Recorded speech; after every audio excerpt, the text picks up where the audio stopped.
더운 날씨 잘 지내셨습니까? 오늘 맥주 감사절로 하나님 앞에 찬양과 영광과 또 우리가 경배를 드리는 시간 갖도록 하겠습니다. 다 같이 묵상기도 드리겠습니다.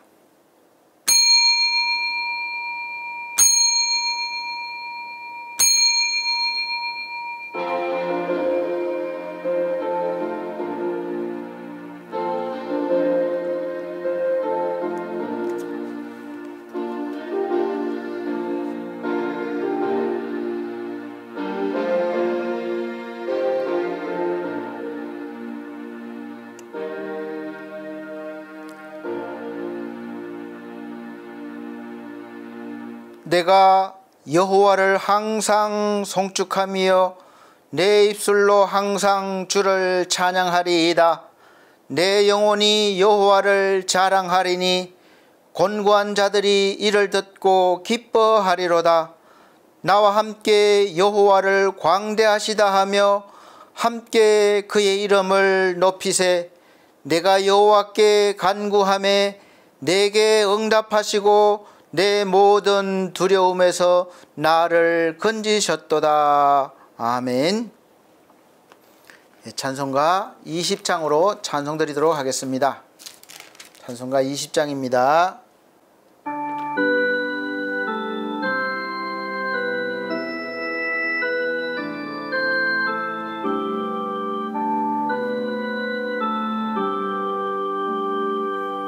곧 영광 중에 계신 주 나 찬송합니다. 영원히 계신 주 이름 나 찬송합니다. 한없이 크신 능력을 나 찬송합니다.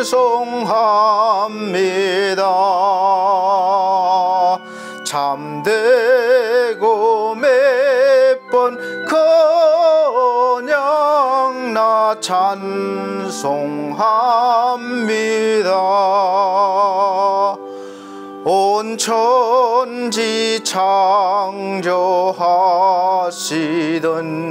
그 말씀 힘있어 영원히 변치 않는 줄 나 믿사옵니다.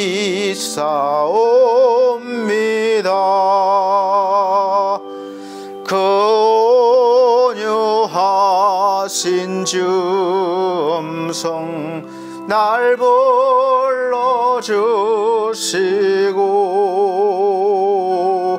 그 품에 품어 주시네 나 찬송합니다.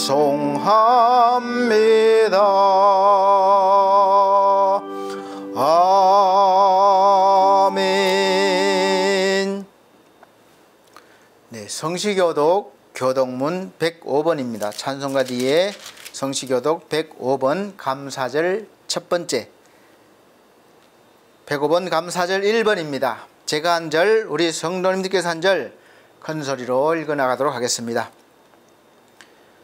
여호와께 감사하라. 그는 선하시며 그 인자심이 영원하미로다. 여호와께 감사하고 그의 이름을 불러 아뢰며 그가 하는 일을 만민 중에 알게 할지어다. 그들이 광야 사막길에서 방황하며 거주할 성읍을 찾지 못하고 줄이고 목이 말라 그들의 영혼이 그들 안에서 피곤하였도다. 이에 그들이 근심 중에 여호와께 부르짖으매 그들의 고통에서 건지시고 또 바른 길로 인도하사 거주할 성읍에 이르게 하셨도다. 여호와의 인자하심과 인생에게 행하신 기적으로 말미암아 그를 찬송할지로다. 그가 사모하는 영혼에게 만족을 주시며 줄인 영혼에게 좋은 것으로 채워주심이로다. 아멘. 다 같이 사도신경으로 신앙 고백 드리도록 하겠습니다. 나는 전능하신 아버지 하나님 천지의 창조주를 믿습니다. 나는 그의 유일하신 아들 우리 주 예수 그리스도를 믿습니다. 그는 성령으로 잉태되어 동정녀 마리아에게 나시고 본디오 빌라도에게 고난을 받아 십자가에 못 박혀 죽으시고 장사된 지 사흘 만에 죽은 자 가운데서 다시 살아나셨으며 하늘에 오르시어 전능하신 아버지 하나님 우편에 앉아 계시다가 거기로부터 살아있는 자와 죽은 자를 심판하러 오십니다. 나는 성령을 믿으며 거룩한 공교회와 성도의 교제와 죄를 용서받는 것과 몸의 부활과 영생을 믿습니다. 아멘. 찬송가 79장입니다. 79장 다 같이 찬송 드린 후에 예배를 위해서 기도하는 시간 갖도록 하겠습니다.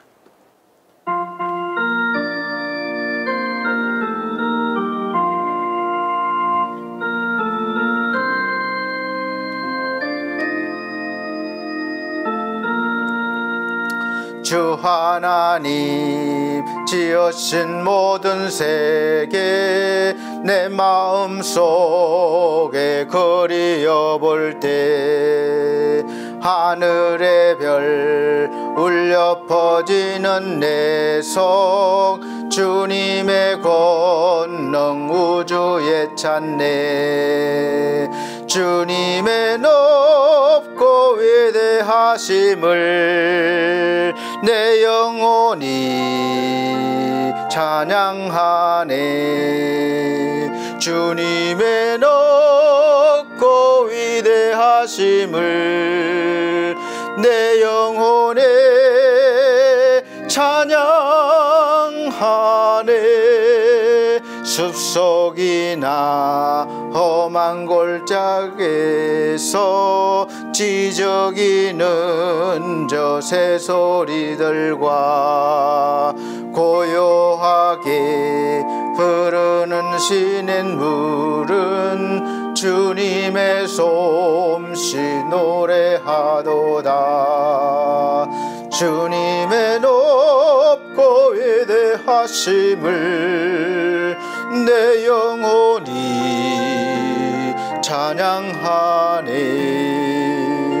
주님의 높고 위대하심을 내 영혼에 찬양하네. 주 하나님 독생자 아낌없이 우리를 위해 보내주셨네. 십자가에 피 흘려 죽으신 주 내 모든 죄를 구속하셨네. 주님의 높고 위대하심을 내 영혼이 찬양하네. 주님의 높고 위대하심을 내 영혼에 찬양하네. 내 주 예수 세상에 다시 올 때 저 천국으로 날 인도하리. 나 겸손히 엎드려 경배하며 영원히 주를 찬양하리라. 주님의 높고 위대하심을 내 영혼이 찬양하네. 주님의 높고 위대하심을 내 영혼에 찬양하네.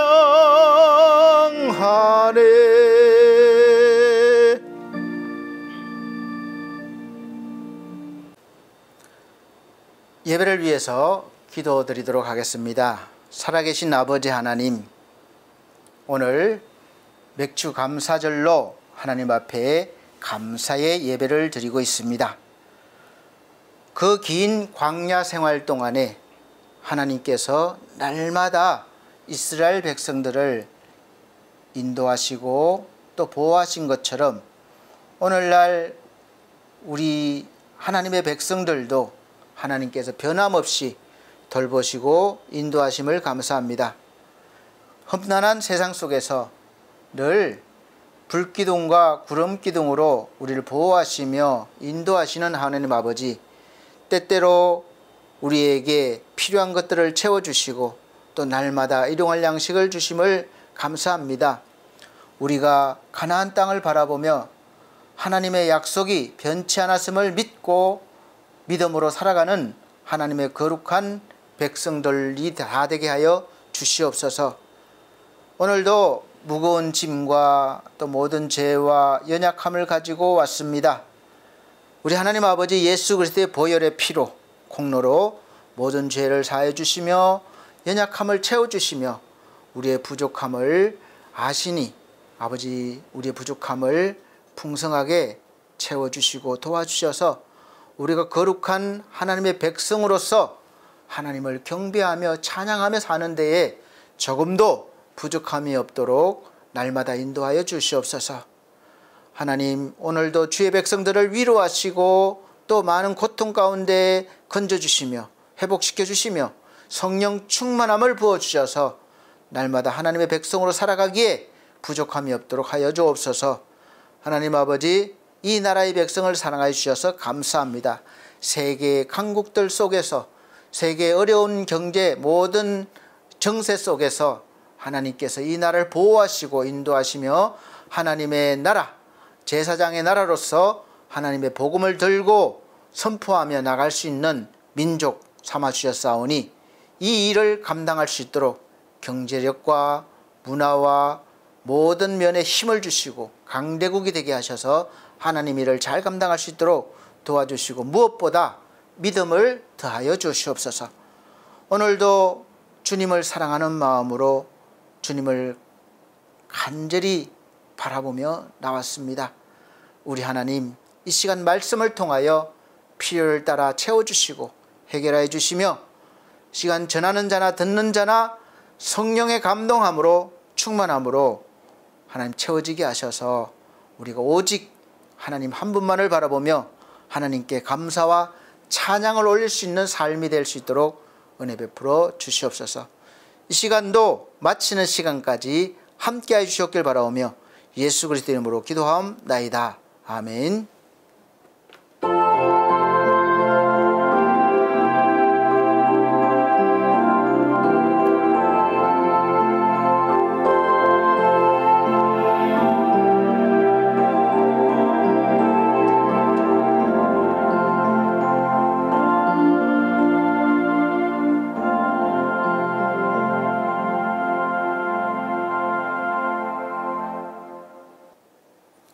감사합니다. 오늘 하나님께서 우리에게 주시는 하늘의 양식, 생명의 양식은 구약 성경입니다. 여호수아 5장 10절로부터 12절 말씀입니다. 제가 큰 소리로 읽어드리도록 하겠습니다. 또 이스라엘 자손들이 길갈에 진쳤고 그 달 14일 저녁에는 여리고 평지에서 유월절을 지켰으며 유월절 이튿날에 그 땅의 소산물을 먹되 그 날에 무교병과 볶은 곡식을 먹었더라. 또 그 땅의 소산물을 먹은 다음 날에 만나가 그쳤으니 이스라엘 사람들이 다시는 만나를 얻지 못하였고 그 해에 가나안 땅의 소출을 먹었더라. 아멘.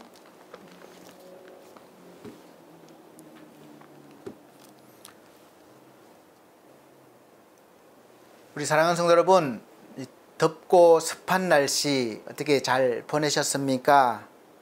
많은 힘듦이 있으셨죠? 이 시간 육체적으로나 마음적으로 환경적으로 하나님의 위로하심과 또 회복해 주심이 풍성하시기를 예수 그리스도로 축복합니다. 오늘 맥주 감사절로 예배를 드리고 있는데 오늘 제목, 설교 말씀 제목이 맥주 감사절이긴 하지만 그 부제목은 우리 후반전의 삶의 자세라는 제목으로 말씀을 선포하도록 하겠습니다. 이스라엘 백성들이 지키고 있는 큰 절기가 3대 명절이 있는데 6월절입니다. 그리고 77절입니다. 초막절입니다. 6월절을 무교절이라고도 하고 77절은 맥추절, 또 초막절은 수장절이라고도 합니다. 그리고 맥추절은 사실 유대인들의 추수감사절이기도 합니다. 수확을 끝낸 기쁨에서 이 수확을 가능하게 하신 하나님께 대한 감사의 축제였습니다. 이때는 모든 생활을 잠시 중단하고 하나님을 향한 자신들의 신앙을 돌아보는 날이기도 합니다. 6월절은 애굽에서 하나님이 이스라엘 백성들을 구원하시기 위해서 재앙을 내리는데 10가지 재앙 중에 마지막 재앙인 그 장자를 죽이는 그 장자들이 죽는 재앙에서 이스라엘 백성들은 말씀대로 어린 양의 피를 발라서 문설주에 발라서 그 이스라엘 백성들은 문설주에 어린 양의 피를 바른 그런 가정들은 죽음의 그 그림자가 다 지나갔어요.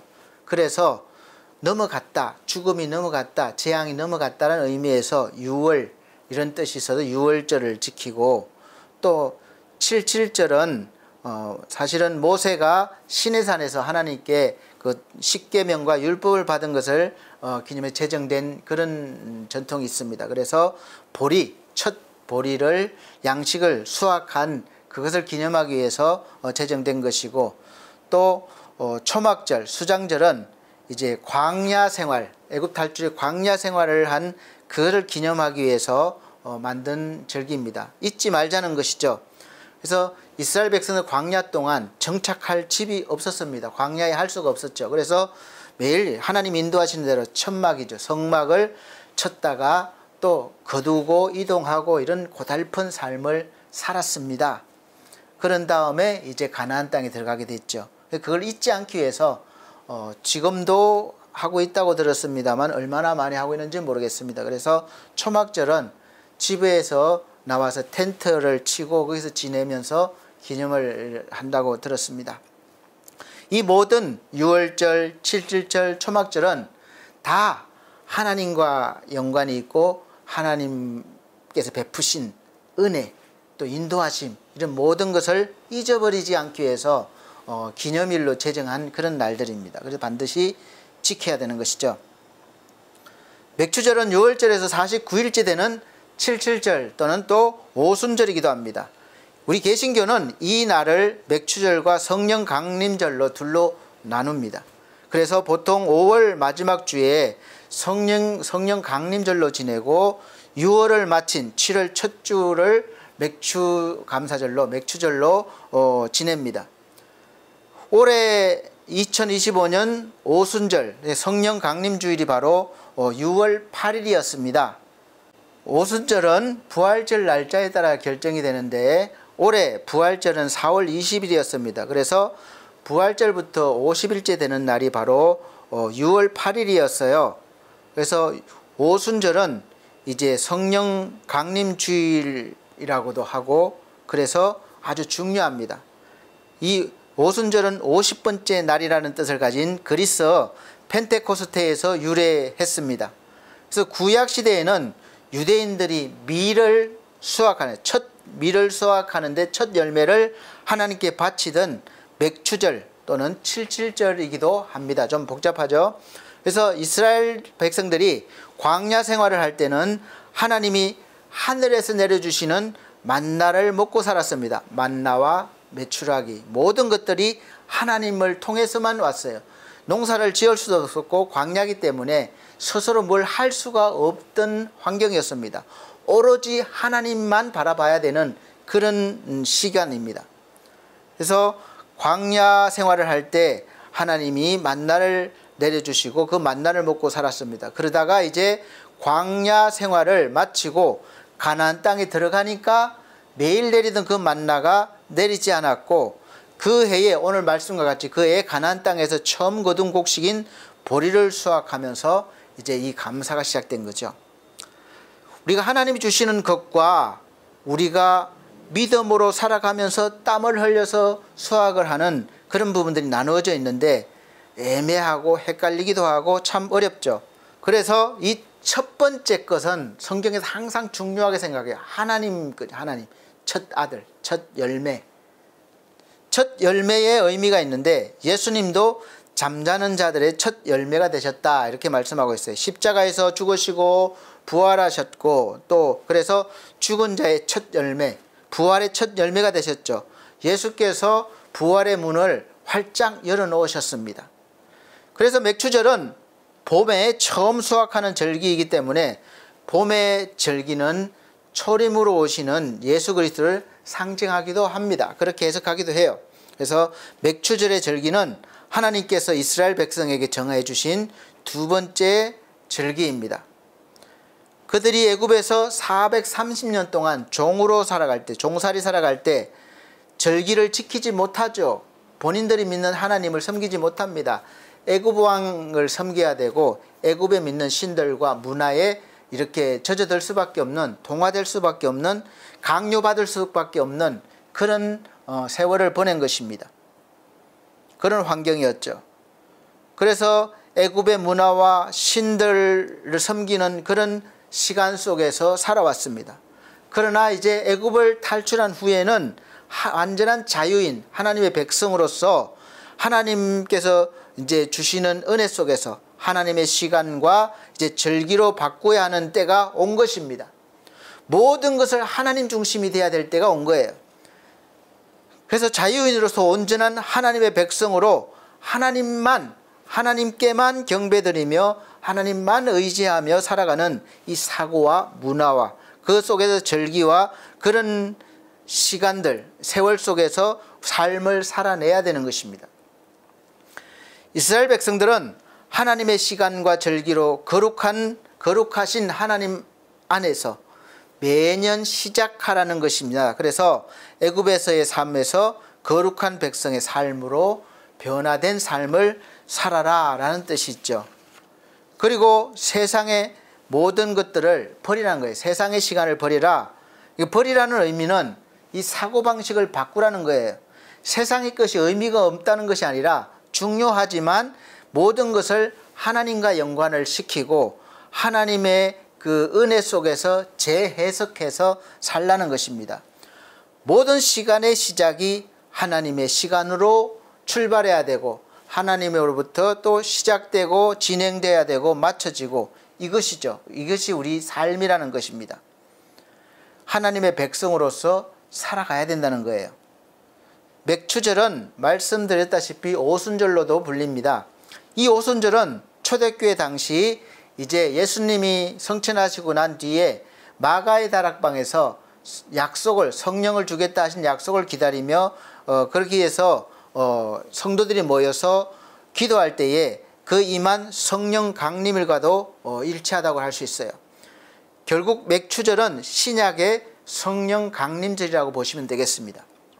따라서 구약의 이스라엘 백성들이 맥추절에 땅의 소산을 주신 하나님께 감사드렸다면 우리 신약의 성도들은 맥추절 감사절기에는 이제 성령을 강림케 하셔서 우리에게 감동을 주시고 또 능력을 주시고 또 교회도 세우게 하시고 교회를 통해서 하나님의 말씀이 선포되는 능력도 주시고 그래서 교회가 부흥케 되고 그 속에서 성도들 개개인들이 영적으로 풍성하게 하신 하나님의 은혜에 감사하면서 보내는 절기라고 보시면 되겠습니다. 이런 의미에서 신약의 맥추절인 오순절은 단순히 우리가 땀을 흘려서 거두는 땅의 소산을 주신 데 대한 감사의 차원에서 벗어나서 한 차원 더 영적으로 더 나아가서 은혜를 주신 하나님을 우리가 깊이 찬양하는 그런 절기로 보내야 됩니다. 그래서 우리 신약의 성도들은 교회를 세우고 성장하게 하신 성령의 풍성한 은혜에 감사하는 마음을 늘 잊어버려서는 안 됩니다. 그래서 기념하는 것이죠. 잊어버렸다면 이 절기를 통해서 또다시 기억하고 회복하는 것입니다. 이것이 신약시대 우리 지금 현재 맥추절 절기를 지키는 성도의 올바른 신앙관일 것입니다. 그러나 더 중요한 의미가 있습니다. 광야 생활이 인생의 전반전이라면 오늘 말씀의 후반전 삶의 자세였죠. 가나안 생활은 후반전입니다. 노예로부터 자유민이 되었다면 이제는 그 자유민으로 하나님의 택한 백성으로 이제 성장해서 나라를 이루어야 합니다. 노예가 바로 나라가 되는 것이 아니에요. 나라가 되는 것은 한참 훈련받아야 되고 이 성장해야 됩니다. 노예의식에서 벗어나서 주인의식을 가져야 되는 거예요. 노예 문화에서 벗어나서 주인의 문화를 가져야 됩니다. 이것이 중요한 거예요. 이것은 하루아침에 되는 것이 아니라 오랫동안 훈련을 통해서 되어지는 일입니다.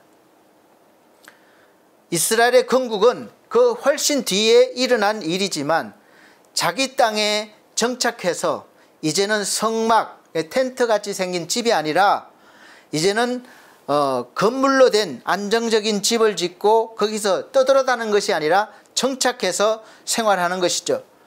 저와 여러분들께서도 이제 짧게는 이제 지금 올해의 금년 절반을 보냈습니다. 이제 후반전에 들어왔습니다. 길게 보면, 우리가 깊게 보면 예수를 믿기 전과 예수를 믿은 후의 삶으로 나누어졌고 이제 우리가 예수를 믿은 후반전 삶을 살고 있는 것이에요. 더 나아가서는 예수 믿은 후에 성령을 받기 전과 후의 삶이 달라지는 것입니다.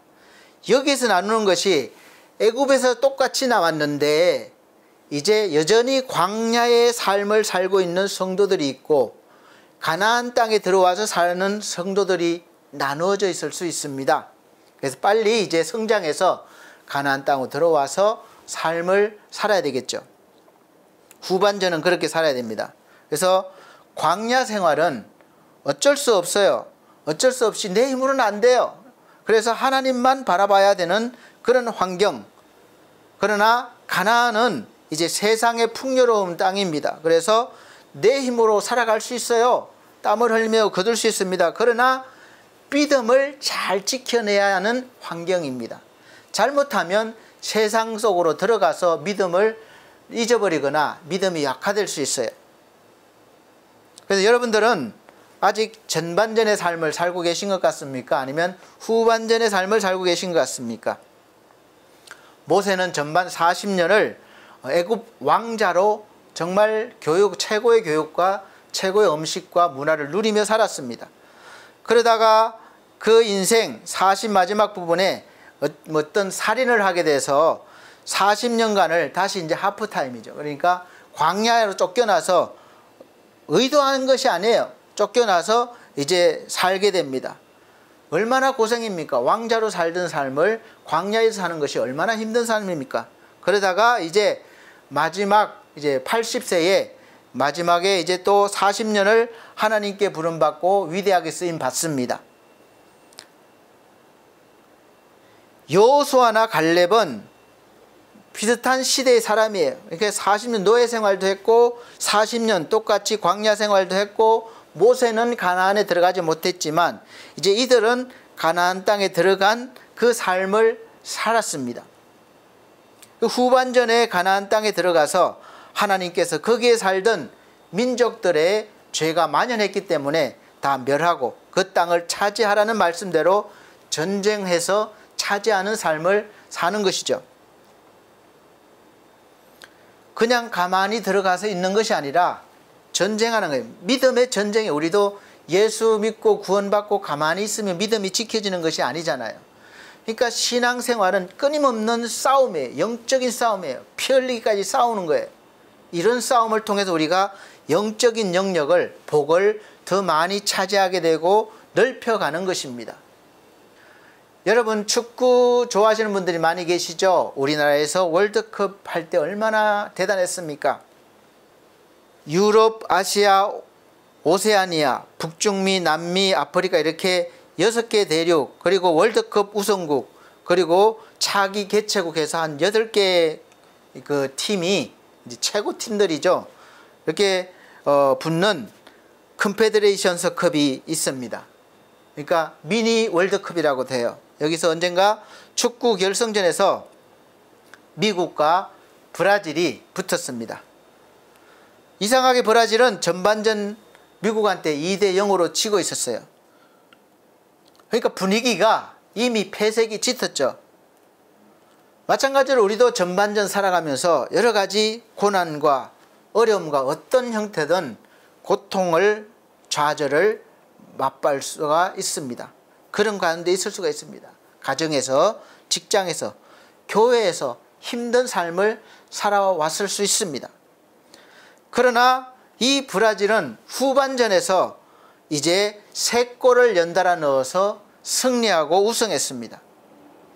여러분, 브라질이 이 패배 의식에 젖어 있었다면 결국 역전승을 하지 못했을 것입니다. 우리 인생도 그렇습니다. 그래서 우리 인생은 늘 승리케 하시는, 승리를 할 수 있도록 힘을 주시는 하나님이 함께 하시는 인생이기 때문에 우리가 믿음만 가지면, 하나님만 신뢰하고 의지하면 능히 전반전의 삶을 뒤집을 수 있는 후반전의 삶이 기다리고 있는 것이죠.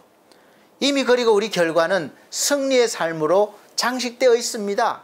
그것까지 우리가 믿음을 가지고 달려가야 되는 거예요. 우리가 후반전을 승리하는 삶을 살려면 어떻게 해야 됩니까? 예수께서 말씀하셨습니다.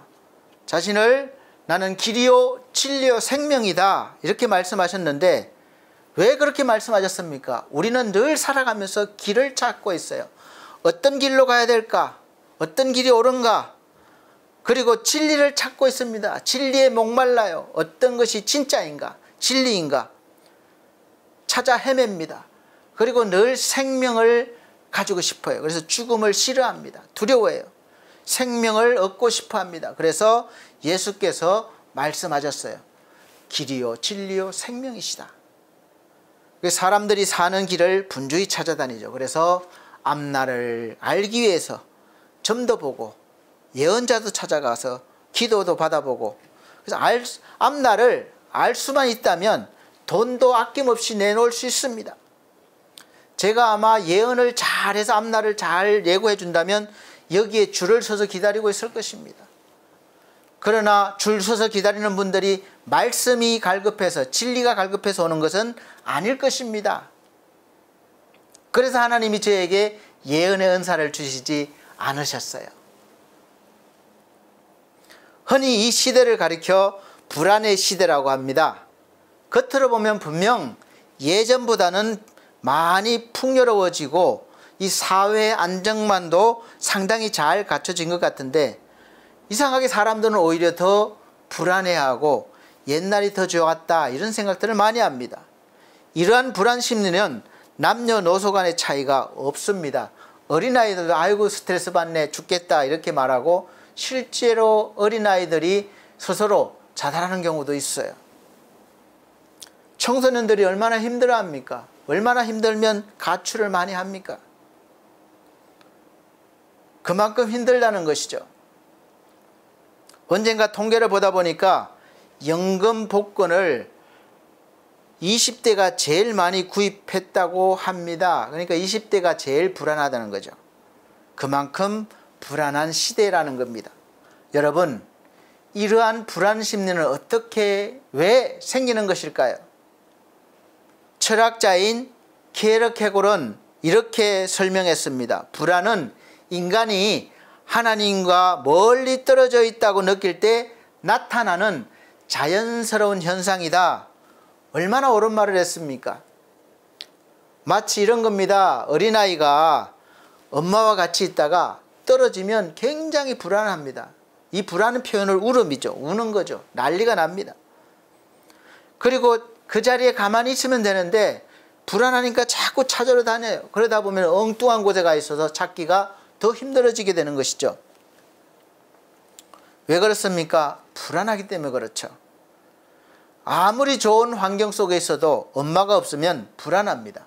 마찬가지로 우리 인간은 아무리 좋은 환경, 편리한 환경에 살고 있다 할지라도 하나님과 멀어져 있으면 나도 모르게 이상하게 불안이 몰려오는 거예요. 그래서 이 불안을 해소하고자 뭐 게임도 하고 오락도 하고 뭐 취미도 하고 하는데 잠깐뿐이죠. 그 불안을 잠재울 수가 없습니다. 그런데 왜 그런지 몰라요. 이 죄로부터 오는지 몰라요. 그래서 무지하기 때문에, 죄에 대해서 무지하기 때문에 그런 줄도 모르고 진리를 찾지 못하고 자꾸 다른 것을 찾다가 헤매다가 그렇게 인생을 마쳐집니다. 그래서 불안을 해소하기 위해서 자꾸 엉뚱한 짓들을 하게 되는 것이죠. 그렇다면 어떻게 해야 이런 불안감을 우리가 극복하고 승리하는 삶을, 인생을 살 수 있을까요? 우리는 그 죄가 만연한 시대에 살아가는 노아와 같이 먼저 하나님의 은혜를 받아야 됩니다. 그러나 노아는 하나님의 은혜를 받았더라 먼저 나와요. 그러니까 노아는 믿음을 지킬 수 있는 의인으로 살아갈 수 있는 것입니다. 하나님을 절대 의지하는 굳센 믿음, 신앙을 지켜야 합니다. 우리 신자들이 왜 이단에 빠집니까? 구원에 대한 확신과 자신이 지금 믿고 있는 그 신앙, 믿음이 확신이 없기 때문에 그래요. 그래서 이단의 유혹과 미혹에 빠지게 되는 것입니다. 더 확실하게 보여지는 것, 더 확실하게 느껴지는 것을 찾아 헤매는 것이죠. 진리에 목마르는 것입니다. 구원에 대한 확신과 믿음에 대한 확신은 보여지는 것도 만져지는 것도 느껴지는 것도 아닙니다. 내 신앙의 어떤 열심과 느낌으로 되는 것이 아니라 하나님의 약속의 말씀으로 되는 것인 줄을 믿으시길 바랍니다. 하나님이 약속하셨어요. 예수를 믿으면 구원해 주겠다. 그 확실한 약속 외에 무엇을 더 보고 싶고 가지고 싶습니까? 예수면 된다는데 자꾸만 다른 것을 가지려고 하니까 흔들리는 것이죠. 구원도 믿음도 사실은 나의 것이 아니라 하나님이 주시는 은혜예요. 은혜를 먼저 받고 그 은혜로 키워나가는 것이죠. 그리고 하나님의 것을 우리가 받을 수 있는 자격이 안 되니까 예수 그리스도께서 우리를 위해서 하신 일들을 통해서 아무런 대가 없이 믿기만 하면 받게 해 주시겠다는 거예요. 이것이 약속입니다. 이것이 은혜입니다. 이 약속과 은혜를 놔두고 어디 가서 내 정성과 뭐를 하게 한다고 되겠습니까? 안 되는 거예요. 내가 하는 어떤 열심과 의로운 행위나 기분에 의해서 왔다 갔다 하는 것이 아니라 성령께서 하나님의 말씀을 통해서 확실하게 보증하셨음을 믿으면 되는 것입니다. 좀 의심이 가더라도 믿으세요. 이것이 있으면 흔들리지 않습니다. 우리 신자들은 하나님을 향해서 사는 길을 가르쳐 달라고 합니다.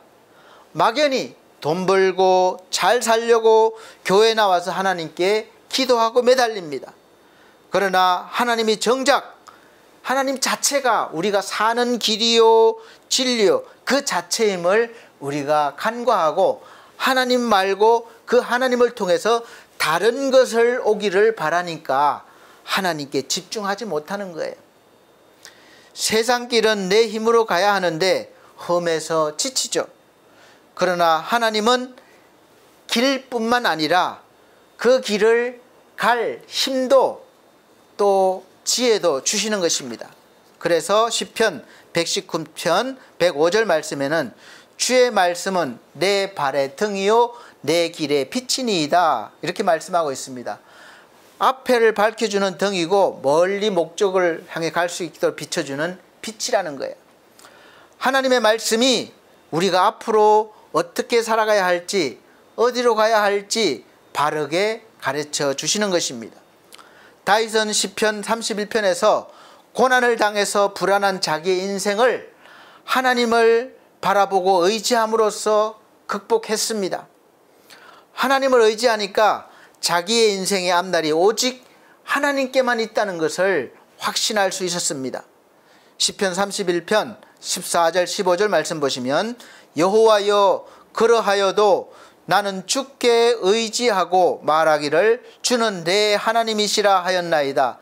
나의 앞날이 주의 손에 있사오니 내 원수들과 나를 핍박하는 자들의 손에서 나를 건져주소서. 이렇게 노래했습니다. 내 시대, 내 앞날이 환경과 사람의 손에 있지 않고 내 실력에 있지 않고 다른 사람에게 있지 않고 오직 하나님 주의 손에 있다는 것입니다. 할렐루야. 오늘도 마찬가지입니다. 이 말씀을 여러분은 어느 정도 믿고 계시고 믿으실 수 있습니까? 반반입니까? 70대 30입니까? 아니면 왔다 갔다 하십니까? 아니면 확실하게 100% 믿고 있습니까? 솔직히 내 마음을 들여다보면 늘 환경에 휘둘리고 내 실력을 믿고 사람을 의지할 때가 더 많습니다. 그럼에도 불구하고 하나님께서는 여전히 우리의 이 연약한 믿음을 지켜주시고 믿어주시고 사용하여 주시니까 얼마나 감사합니까? 이것을 잊지 않고 감사하는 것이 바로 오늘 감사절이라고 믿으시면 되겠습니다. 굿바이 뉴욕 굿모닝 내 사랑이라는 제목으로 나온 영화가 1991년에 있었는데, 여기에 보면 바람을 피우다가 아내에게 쫓겨난 사람, 모델로 잘 나가는 아내를 감당하기 너무 벅차서 고민하는 사람, 직장에서 좌치된 사람, 이 사람들이 이 도시에서 지치고 지친 이 세 사람이 자유를 누려보려고 뉴욕을 떠나서 뉴멕시코에서 콜로라도까지 이제 임시로 소몰이 황야 여행을 떠났습니다. 어느 날 소떼들이 집단 탈출합니다. 거기다가 안내하며 소몰이 기술을 전수하던 이 베테랑 카우보이가 갑자기 심장마비로 죽습니다. 그러니까 난리죠. 이 세 사나이는 거친 황야의 여정을 자기들만의 힘으로 이제 헤쳐나가야 됩니다. 그 과정에서 자신의 삶을 재발견하고 각자 행복의 그 길을, 열쇠를 찾는 것이 바로 이 영화의 내용이에요. 후반전을 위한 하프타임 같은 영화입니다. 전반전 인생은 고달픈 인생, 자기 삶이 없는 인생이었는데, 후반전은 똑같이 힘든 삶이지만 자기의 삶을 찾는 것이죠. 나이든 늙은 베테랑 카우보이와 이들 간의 대화가 있습니다. 그는 이 소몰이를 천적으로 여기고 즐거움으로 합니다. 그러다가 자기의 과거에 젊어서 어느 농장에서 너무나도 아름다운 처녀를 보게 되었다는 거예요. 그 순간 어떻게 했을까요? 마음에 많은 갈등이나, 내가 이걸 포기하고 저 처녀에게 내가 청혼을 하고 거기서 사느냐, 정착하느냐. 그런데 바로 거기에서 말머리를 돌려서 소떼를 몰고 갑니다. 그냥 황야의 카우보이로 인생을 보냅니다. 그렇지만 늘 이 처녀는 그 마음에 남아있는 거죠. 그러나 후회하지 않습니다. 그들의 대화입니다. 인생의 비밀을 알아? 이 질문은 꼭 니들이 개맛을 알아? 이 질문하고 비슷한데, 인생의 비밀을 알아? 아니요. 뭔데요? 이거야. 이 집게 손가락을 듭니다. 한 가지. 그 한 가지에 집착해. 다른 모든 것은 무의미해. 그 한 가지가 뭔데요? 그건 자신이 알아내야지. 그게 없는 사람들이 많습니다.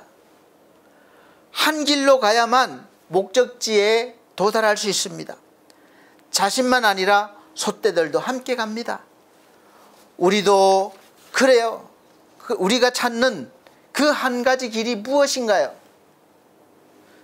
직업을 한 가지만 가지고 한 우물만 파라는 이야기가 아닙니다. 우리가 마음에 영원한 목표를 세우라는 말이죠. 바로 하나님입니다. 다른 목적지는 종착역이 아닙니다. 가다 보면 또 다른 목적지가 나오고 거기가 옳은 것 같아요. 변합니다. 그러나 오직 하나님만이 변함이 없는 우리의 최종 목적지여야 합니다. 사실 다 알면서도 아름다운 처녀에게 눈을 돌리고 거기에 머무는 사람들이 많습니다. 카우보이의 생활을 내려놓고 거기에 안식하며 살려고 하는 거예요. 그러면 그 아름답던 처녀가 늘 그대로 있습니까? 처녀는 변합니다. 나이 들고 그 아름다움은 사라질 수 있어요. 여러분, 목마른 사슴이 시냇물을 찾듯이 갈급합니다. 근데 가다가 좋은 경치 구경하고 가다가 또 뭐 다른 거였고 그러면은 시냇물을 제대로 찾겠습니까?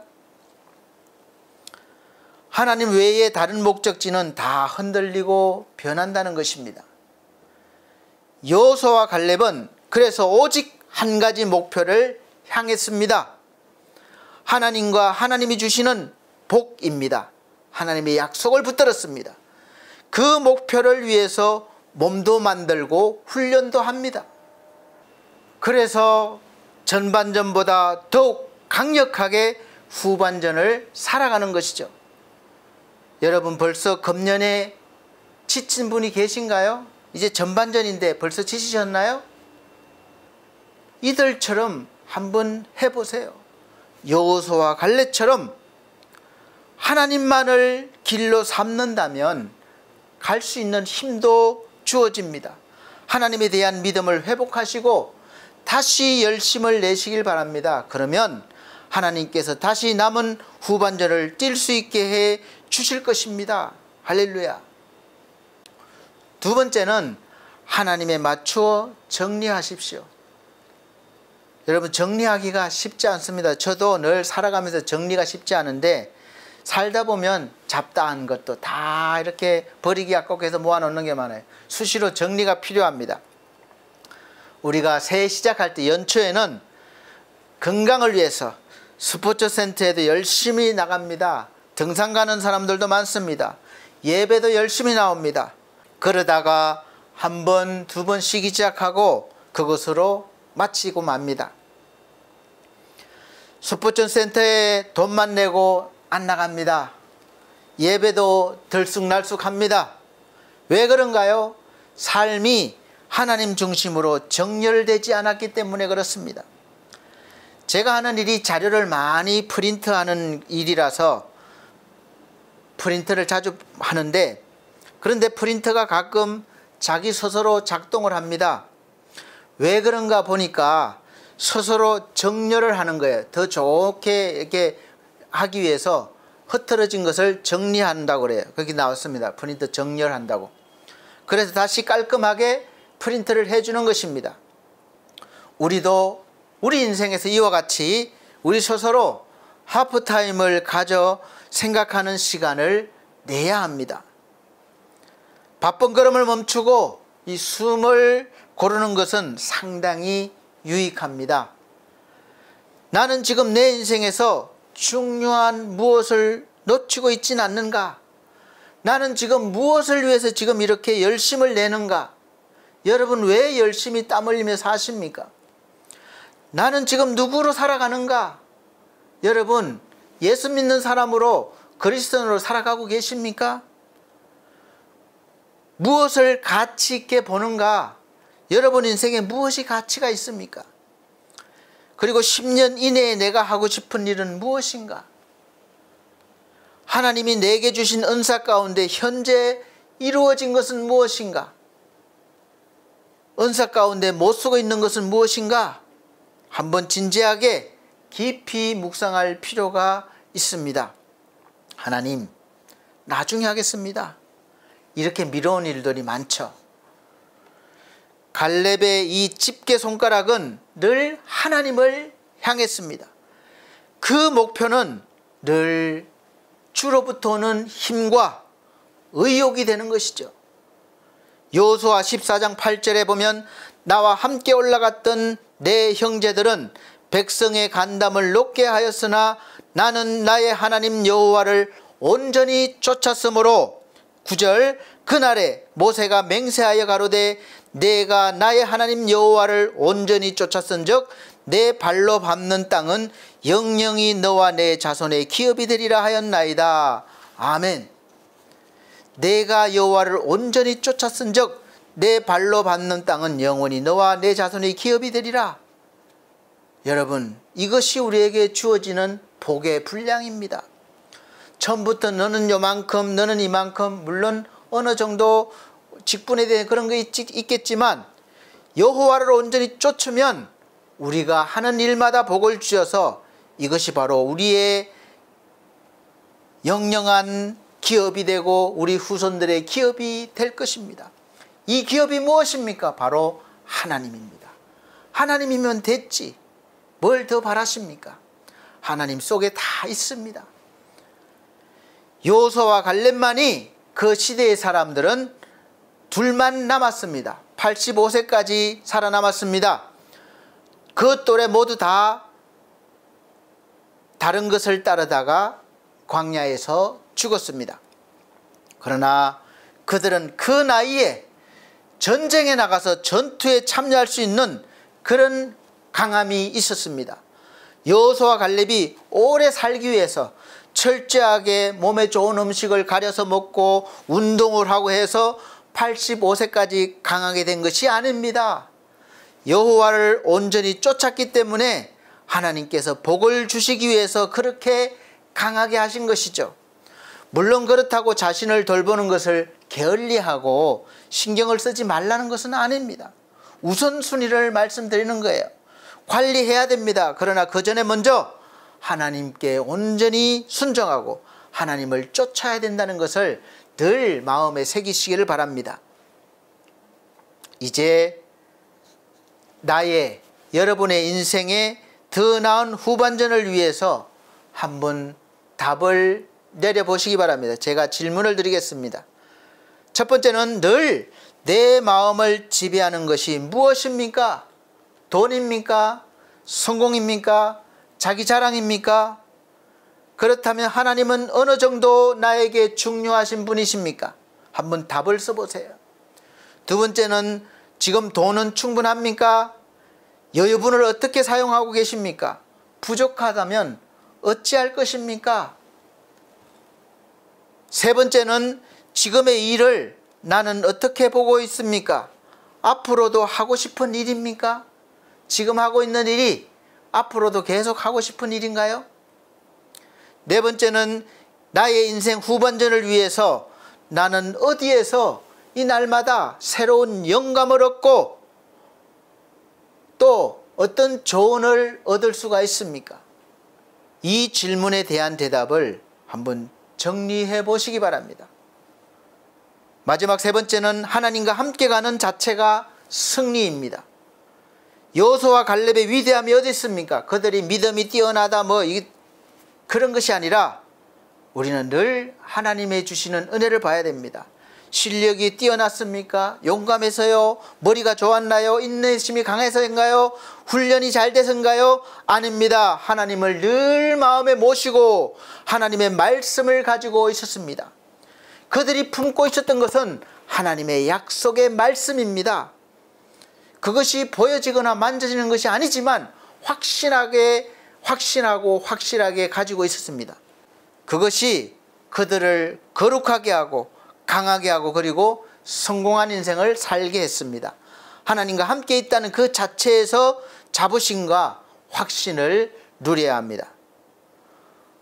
어느 훌륭한 분이 소개한 명판입니다. 하나님을 위한 사명에서 무슨 일이나 이 목적으로 하면 최고랍니다. 이 구절은 존 벨루시 주연의 브루스 브라더스라는 유명한 영화에서 나옵니다. 영화 역사상 수많은 경찰차를 비롯해서 차가 가장 많이 부서진 영화예요. 대단히 흥행에 성공했습니다.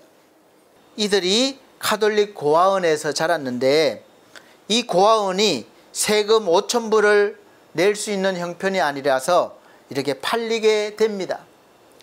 여기서 주인공들은 태어난 사명을 발견합니다. 어느 술집에서 연주를 해서 200불을 벌었습니다. 그런데 거기서 마신 맥주값은 300불이에요. 그러다가 뭐 여러 가지 그 돈을 마련하기 위해서 엎치락 뒤치락 해서 결국은 5,000불을 시간에 맞춰 갖다 주느라고 뭐 속도 위반하고 경찰서에 쫓기고 이렇게 부딪히는 그런 코미디 같은 영화입니다.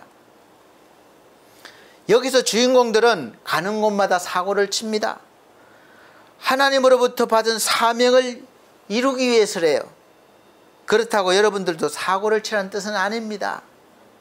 다만 이들의 자세만은 인정할 수 있어야 됩니다. 이들의 목표는 자기가 잘 먹고 사는 것이 아니라 자기가 자라온 그 고아원, 카톨릭에서 운영하는 그 고아원을 팔리지 않게 하기 위해서, 구해내기 위해서 그렇게 하는 거죠.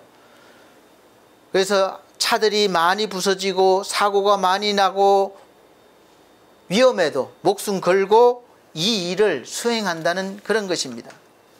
사랑하는 성도 여러분, 이제 우리가 올해 남은 후반전, 또 길게는 이제 우리 인생 후반전에서 늘 승리하려면 무슨 일을 하든 간에 이들처럼 하나님을 위한 사명에서 해야 할 것입니다. 우리가 살아가는 목적이어야 합니다. 이 말씀을 바로 고린도전서 10장 31절에서 말씀하고 있습니다. 그런즉 너희가 먹든지 마시든지 무엇을 하든지 다 하나님의 영광을 위하여 하라. 이것이 우리가 사는 목적이어야 한다는 것이죠. 이 목적이 분명하지 않으면 우리는 언제라도 가나안 땅에 도착해서 처음 곡식을 거두던 때의 감사를 잊어버리게 될 것입니다. 감사를 잊어버린다는 것은 하나님보다는 자신의 능력을, 환경을, 사람을 더 의지한다는 것입니다. 이것이 바로 우상이에요. 그래서 하나님께서는 하나님의 은혜를, 하나님의 약속을 잊어버리지 말라고 그때그때마다 절기를 만들어서 지키라고 하신 것입니다. 그래서 저도 일하는 목사로 처음 받은 사명을 잊어버리지 않기 위해서 몸부림치면서 일도 하고 목회도 하고 있습니다. 그렇다면 반석교회에 몸담고 계신 우리 성도님들도, 아니 꼭 반석교회 성도가 아닐지라도 하나님의 백성이면 여러분들도 그렇게 사셔야 될 것입니다. 사실 하나님은 늘 우리 마음에 음성을 들려주십니다. 성령을 통해서 들려주세요. 양심의 소리나 직관 같은 어떤 영적인 느낌이 올 수도 있습니다. 신자라면 마음만 먹으면 다 받을 수 있는 은혜의 음성입니다. 영원하신 분, 그분이 주시는 나만의 사명을 가지고 나간다면 이미 그분의 비전과 이행할 힘을 얻게 되는 것입니다. 남들에게 묻지 말고 눈을 감고 조용히 묵상해 보십시오. 말씀을 읽어보시고 묵상해 보세요. 하나님의 음성이 들리실 것이고 깨달아질 것입니다. 이 음성을 들으면서 이제 남은 올해 후반, 여러분의 남은 인생을 계획을 세우고 살아내시길 바랍니다. 첫째, 하나님과의 관계를 더 밀접하게 하고 하나님을 더 많이 누리자면 어떻게 해야 할까요? 예배와 봉사를 또 어떻게 우리가 더 해야 할까요? 신자로서 어떻게 살아가야 될까요? 둘째는 가정을 복되게 하기 위해서 우리가 사랑하는 가족들에게 어떻게 해야 할까요? 셋째는 내 직장에서는 어떻게 할 것입니까? 넷째는 나 자신의 더 나은 미래를 위해서 지금 무엇을 어떻게 해야 할까요? 성경 속에서 유명한 인물을 비롯해서 하나님의 사람들은 모두가 후반전을 성공적으로 살아낸 사람들의 이야기입니다.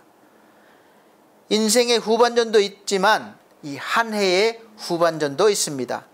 은혜의 하나님은 우리에게 새로운 해를 수십 번 주셨습니다. 또 앞으로도 주실 것입니다. 새로운 달도 수백 번 주셨습니다. 새로운 날은 수천 번을 주셨습니다. 우리가 감사하며 새로운 기회를 향해서 하나님을 의지하고 이제 다시 새로운 인생에 도전해 보시기를 바랍니다. 인생 후반전을 새롭게 시작하는 것은 바로 하나님 앞에서 감사로 제사를 드리는 바로 이 맥주 감사절로부터 시작하실 수 있으시길 바랍니다. 첫 보리를 수확한 감사가 이제 또 새롭게 된 나로서 드려지는 감사가 되기를 바랍니다. 사랑하는 성도 여러분, 오늘 이 감사 예배를 통해서 짧게는 올해의 남은 후반전을, 길게는 인생의 후반전을 하나님과 함께 성공적으로 장식하시기를 예수 그리스도 이름으로 축복합니다. 기도드리겠습니다. 하나님 아버지, 감사합니다. 다시 한번 나의 인생, 나의 삶을 하나님 앞에서 바라봅니다. 새롭게 시작할 수 있는 은혜를 주시고 또 하나님과 함께 다시 뛰어갈 수 있는 은혜를 주셔서 감사합니다.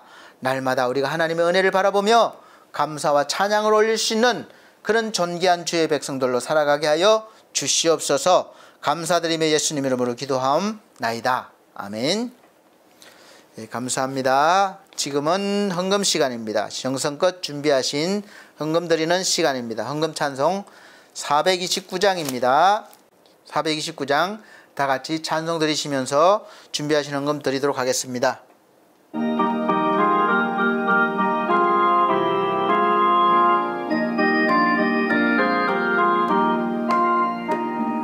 세상 모든 풍파너를 흔들어 약한 마음 약침하게 될 때에 내려주신 주의 복을 세어라.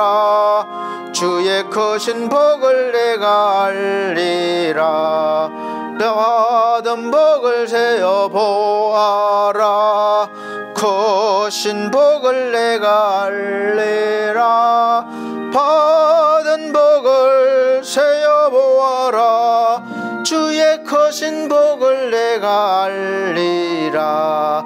세상 근심 걱정 너를 누르고 십자가를 등에 지고 나갈 때 주가 내게 주신 복을 세워라. 두려움 없이 항상 찬송하리라. 받은 복을 세어 보아라. 크신 복을 내가 알리라. 받은 복을 세어 보아라. 주의 크신 복을 내가 알리라. 세상 권세 너의 앞길 막을 때 주만 믿고 낙심하지 말아라. 천사들이 너를 보호하리니 염려 없이 앞만 보고 나가라. 받은 복을 세어 보아라. 크신 복을 내가 알리라. 받은 복을 세어 보아라. 주의 크신 복을 내가 알리라. 아멘. 드려진 헌금을 위해서 기도드리겠습니다. 전주 드린 헌금은 자막으로 올려드리고 있습니다. 사랑이 많으신 아버지 하나님, 감사합니다. 우리 삶 속에서 늘 우리와 함께 하시며 우리가 살아갈 수 있도록 늘 일용할 양식을 주시며 또 모든 것들로부터 자유케 하심을 감사합니다.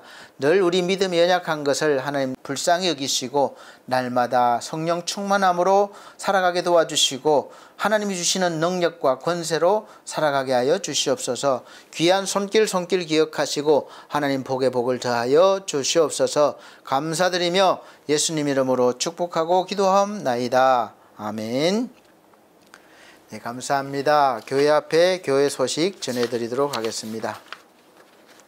드디어 6월달 호국의 달이 다 지났습니다. 그러나 나라를 사랑하는 마음 변치 말아주시고 이제 7월 이제 본격적인 더위를 맞이해서 늘 건강 관리 잘 하시고 하나님 은혜 속에 사시기를 예수 그리스도로 축복합니다. 오늘 함께 예배드린 모든 분들께 하나님의 은혜와 사랑이 넘치시기를 예수 그리스도로 기원드립니다.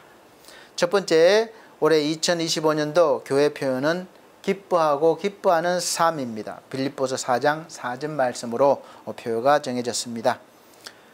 두 번째, 매주 주일 오전 11시 예배를 현장과 영상 예배로 드리고 있습니다. 꼭 참석해 주시고 오시지 못하시는 분들은 계신 곳에서 미리 준비하셔서 잘 예배를 드려주시기 바랍니다. 세 번째는 우리 성도들의 가정과 직장과 사업을 위해서 기도해 주시기를 바랍니다. 더불어 몸과 또 마음 또 우리 믿음이 연약한 성도들 있습니다. 위해서 회복을 위해서 강건함을 위해서 기도해 주시기를 바랍니다.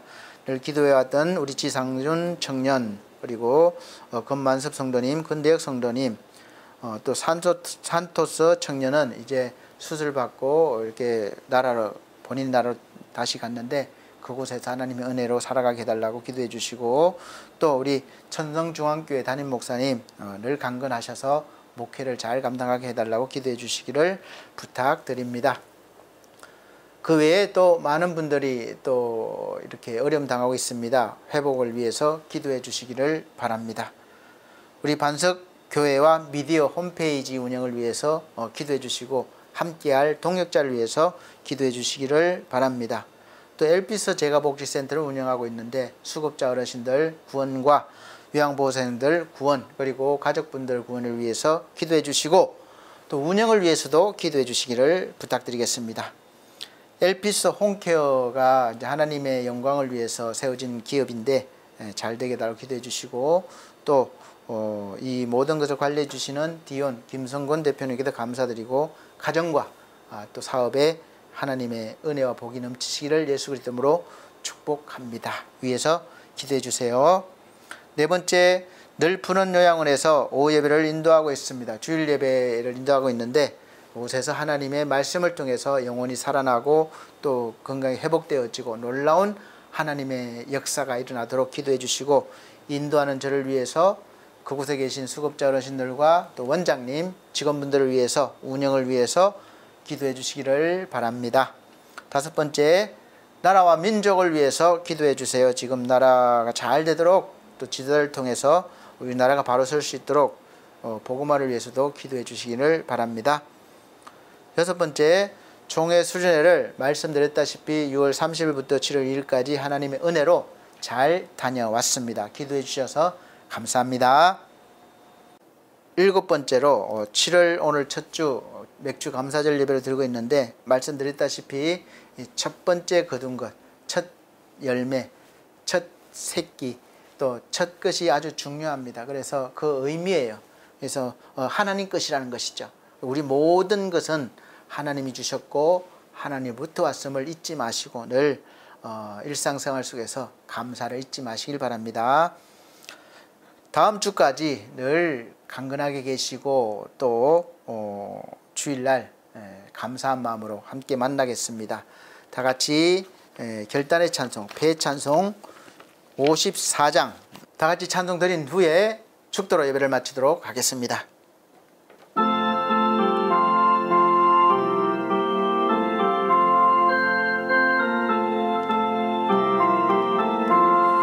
주여 복을 구하오니 편히 가게 하시고 사람마다 그 은혜로 이기도록 하시고 광야 같은 세상에서 항상 인도하소서. 주의 복된 말씀 듣고 무한 감사합니다. 구원받은 주의 성도 열매 맺게 하시며 하나님이 우리 함께 항상 계시옵소서. 아멘.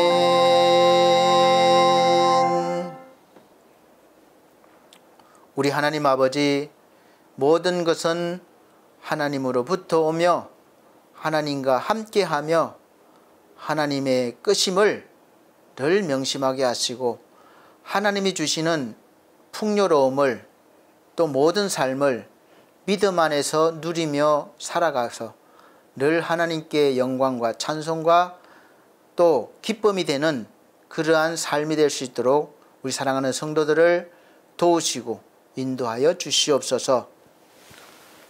주 예수 그리스도의 은혜와 하나님의 크신 사랑과 성령님의 감화감동 교통하신 은혜가 중앙총회와 중앙총회 신학과 온석대학원대학교 그리고 사랑하는 우리 서울중앙선교회위에 우리 반석교회 모든 성도들과 이 시간 함께 예배드린 귀한 영혼들에게 함께 계실지어다. 아멘.